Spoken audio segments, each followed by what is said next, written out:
prêt pour être crucifié. Alors les grands prêtres et les anciens du peuple s'assemblèrent dans le palais du grand prêtre Caïphe et se concertèrent en vue d'arrêter Jésus par ruse et de le mettre à mort. Ils disaient toutefois, pas en pleine fête, il faut éviter un tumulte parmi le peuple. Comme Jésus se trouvait à Béthanie chez Simon le lépreux, une femme s'approcha de lui avec un flacon d'albâtre contenant un parfum très précieux, et elle le versa sur la tête de Jésus alors qu'il était à table. À cette vue, les disciples furent indignés et ils dirent, « À quoi bon ce gaspillage ? Cela pourrait être vendu bien cher et donné aux pauvres. » Jésus s'en aperçut et leur dit, « Pourquoi tracassez-vous cette femme ? C'est vraiment une bonne œuvre qu'elle a accomplie pour moi. Les pauvres, en effet, vous les aurez toujours avec vous, mais moi, vous ne m'aurez pas toujours.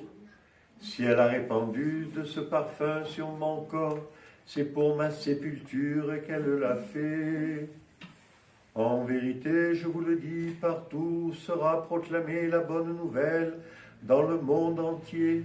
On fera mémoire d'elle en disant ce qu'elle a fait. » Alors l'un des 12, qui s'appelait Judas Iscariote, alla trouver les grands prêtres et leur dit, « Que voulez-vous me donner? Moi, je vous le livre. » Les grands prêtres lui versèrent 30 pièces d'argent, et dès ce moment, il cherchait une occasion favorable pour le livrer. Le premier jour des Azymes, les disciples vinrent dire à Jésus, « Où veux-tu que nous te préparions de quoi manger à la Pâque ?»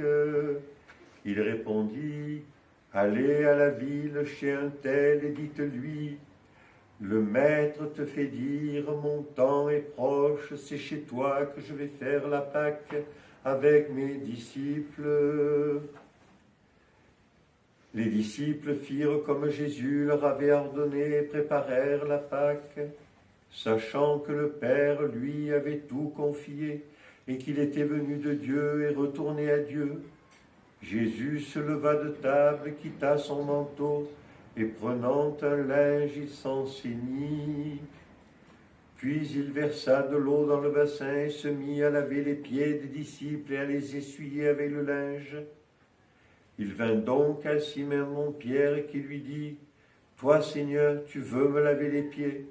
Jésus lui répondit, « Ce que je fais, tu ne le sais pas maintenant, tu le comprendras plus tard. » Pierre lui dit, « Tu ne me laveras pas les pieds. » Jésus lui répondit, « Si je ne te lave pas, tu n'auras pas de part avec moi. » Simon-Pierre lui dit alors, « Seigneur, pas seulement les pieds, mais aussi les mains et la tête. » Jésus lui dit, « Celui qui a pris un bain n'a pas besoin de se laver.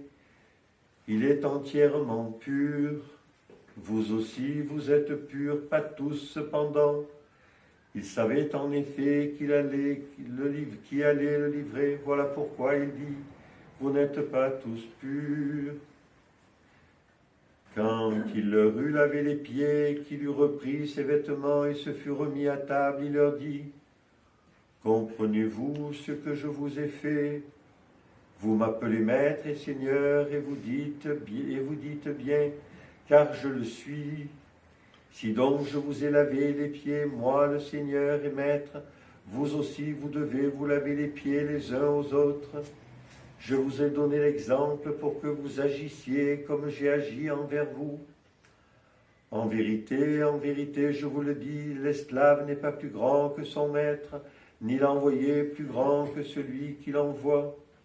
Sachant cela, heureux serez-vous si vous le faites. » Et tandis qu'il mangeait, il déclara, « En vérité, je vous le dis, l'un de vous me livrera. » Vivement assistés, ils se mirent chacun à lui demander, « Serait-ce moi, Seigneur ?»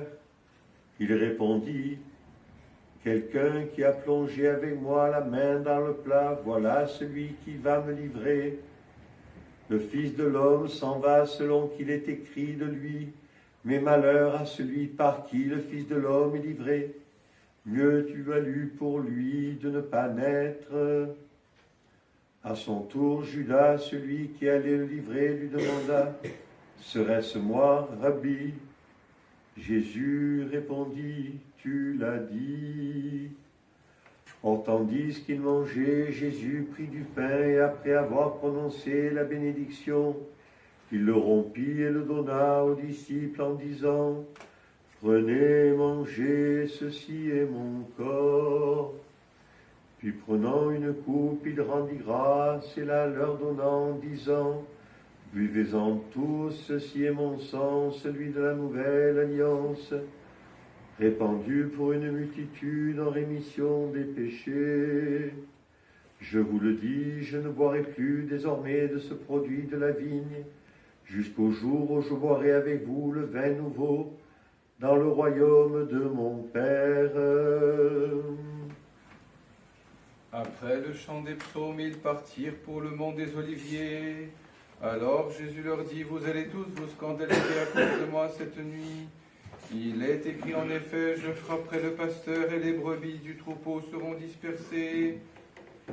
Mais après ma résurrection, je vous précéderai en Galilée. Prenant la parole, Pierre lui dit, si tous sont scandalisés à ton sujet, moi je ne le serai jamais. Jésus lui répliqua, en vérité, je te le dis, cette nuit même, avant que le coq chante, tu m'auras renié 3 fois. Pierre lui dit, dussé-je mourir pour toi? Non, je ne te renierai pas.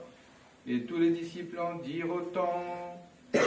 Alors Jésus parvint avec eux à un domaine appelé Gethsémani, et il dit aux disciples, restez ici tandis que j'irai prier là-bas. Et prenant avec lui Pierre et les 2 fils de Zébédée, il commença à ressentir tristesse et angoisse.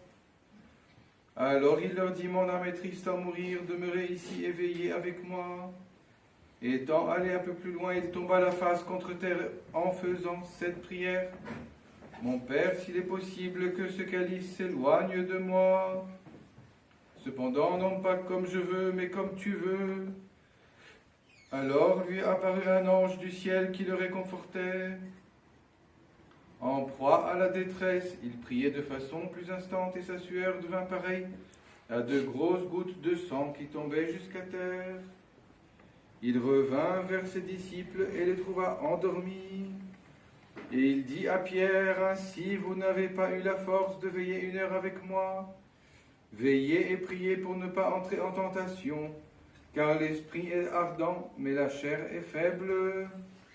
À nouveau, il s'en alla prier pour la 2e fois. Mon Père, si ce calice ne peut passer sans que je le boive, que ta volonté soit faite. Puis il revint et les trouva de nouveau endormis, car leurs yeux étaient appesantis. Il les laissa et s'en alla prier encore une 3e fois, répétant les mêmes paroles. Alors il revint vers les disciples et leur dit, désormais vous pouvez dormir et vous reposer. Voici venue l'heure où le Fils de l'homme va être livré aux mains des pécheurs. Levez-vous, allons, voici tout proche celui qui me livre.